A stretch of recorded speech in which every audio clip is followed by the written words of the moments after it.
பாருங்க, வெங்காயம் வதக்கிட்டு இருக்கோம்.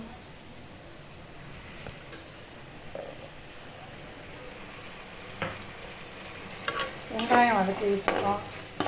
அதை நல்லா வதங்கட்டு கொஞ்சம் நேரம்.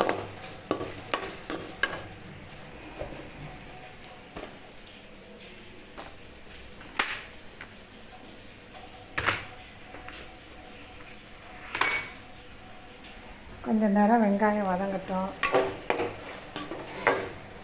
நம்ம இன்றைக்கி வாசலில் நண்டு வாங்கினோம். பெரிய நண்டெல்லாம் வரல, ஆனால் குட்டி குட்டி நண்டு தான் வந்துச்சு. அதனால கொஞ்சம் வாங்கியிருக்கோம். எங்களுக்கு இது போதும். அதனால் இந்த நண்டை க்ளீன் பண்ணி எடுத்து வச்சிட்டேன். க்ளீன் பண்ணி இது பண்ணி வச்சிட்டேன். ஆனால் உயிர் நண்டு, ஆனால் டேஸ்ட்டாக இருக்கும், அதுக்காக தான் வாங்கிட்டேன்.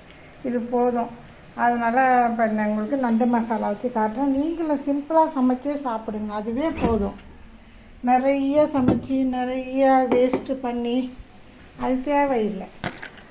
கொஞ்சமாக சமைச்சாலே நமக்கு போதுமானது தான். இஞ்சி பூண்டு கொஞ்சம் போட்டுக்கிறோம்.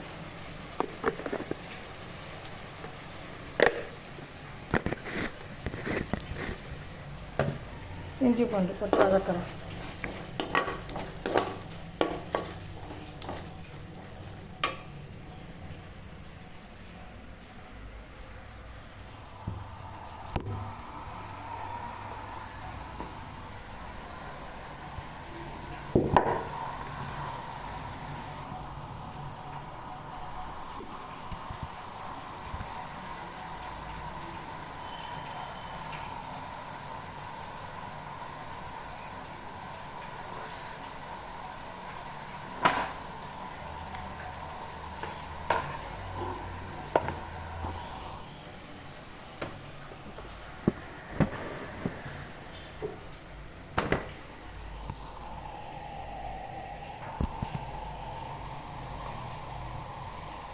இஞ்சி பூண்டு போட்டு நல்லா வதக்கிட்டோம். நல்லா வதங்கிருச்சு, போதும். இப்போ நம்ம கரம் மசாலா கொடுப்போம். இங்கே பாருங்கள், மஞ்சள், ஜீரகம், மிளகுங்க நான் சொல்லிக்கிட்டு இருந்தேன்னு இந்த மசாலா வச்சுருப்பேன். அது இந்த ஒரு ஸ்பூன், இது போதும்.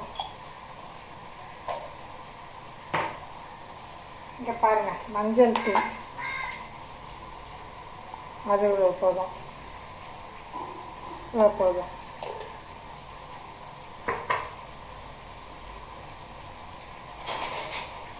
இந்த அடுப்புல சோறு வச்சுருக்கேன். அதனால சோறை தம் போடுவேன். கொஞ்சம் சிந்தி வச்சுருக்கேன்.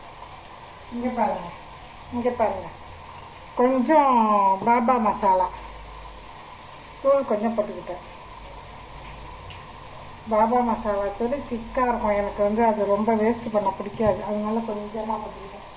அது நமக்கு எப்போயாவது தானே கிடைக்குது, பாதுகாத்துக்கணும்ல. அந்த தூளை அதிகமாக அள்ளி போட்டு வேஸ்ட் பண்ணிட்டா வேஸ்ட் ஆகிடும். உப்பு போட்டுக்கிட்டோம்.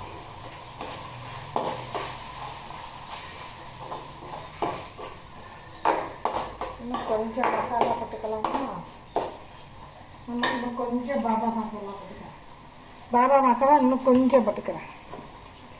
ரொம்ப கஞ்சம் பிடிச்சவளா இருக்காங்கன்னு நினைக்காதீங்க. எல்லாமே காசு போட்டு வாங்குறது. சிங்கப்பூர்லேருந்து யார் வாங்கி தருவா? அதனால இந்த பாருங்கள் நண்டு.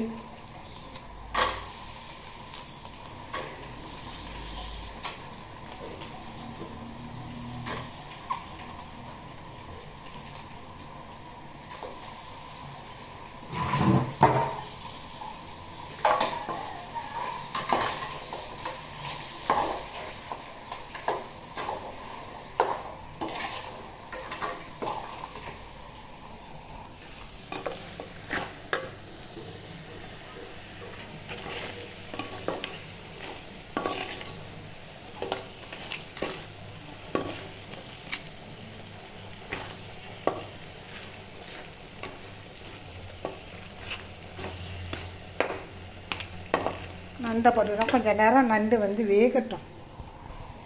நண்டு கொஞ்சம் வேகணும். அதனால் கொஞ்சம் வேகட்டும் நண்டு கொஞ்சம்.